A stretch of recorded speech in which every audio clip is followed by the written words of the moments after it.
whose dictionary we are using every now and then, he says, yes, after a lifelong study of religious books of the Hindus, I feel compelled to publicly express my opinion about them. They begin with much promise and scintillations of truth and light, but end in sad corruptions and lamentable impurities. That is what Monier Williams says. Today, scholars I found, even the Western scholars, are not so noisy and arrogant in their dismissal of Vedic texts, though they express the same conclusions in a more moderate language. In a much more subtle way, modern Indologists have inherited the pioneer's bias, and although today's bias is empirical rather than imperialist or evangelical, it amounts to the same thing. Some of the one-sided prejudices that are inherited can be summed up as follows. Due to the religious prejudice, early Western Indologists were reluctant to give the Vedas a higher antiquity than the earliest portion of Old Testament and placed them beyond 2500 BC. Due to a poor fund of knowledge, they relegated all the Vedic texts and personalities found in them to the realm of mythology. Ironically, the outlandish and groundless theory of Aryan invasion, which denies the very existence of solar and lunar dynasties of the kings, is taught in every school throughout the subcontinent to this day. There were intentional corrupt translation of Vedic works and misinterpretations of Vedic culture.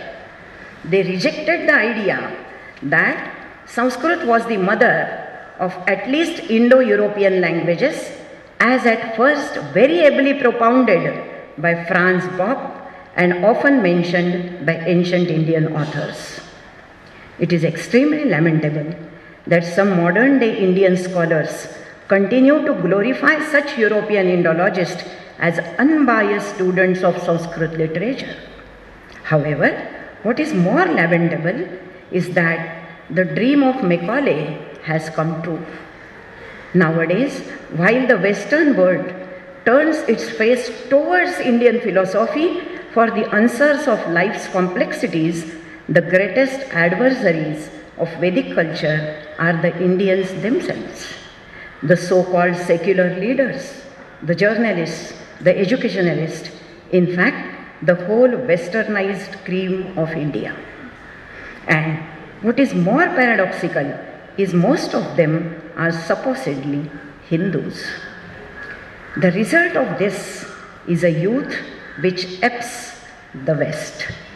In essence, the youth of India is today taught to be ashamed of being an Indian.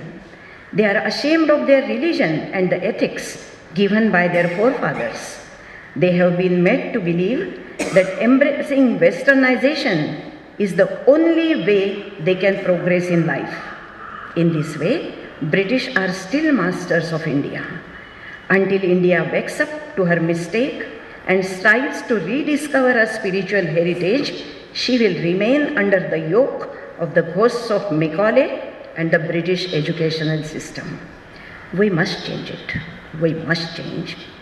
At the conclusion, I would like to present a self-composed verse giving the summary of my lecture.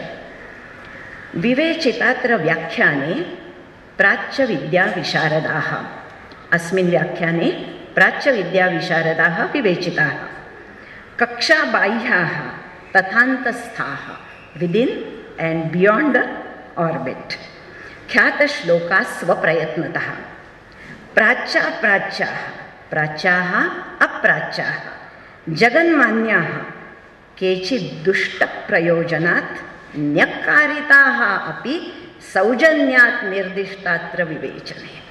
I have mentioned them, though I have commented reversely on them.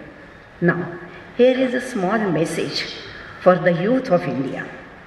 O young friends, the chariot of your studies with the flag of Indology be driven to the field of knowledge in which intelligence is the charioteer.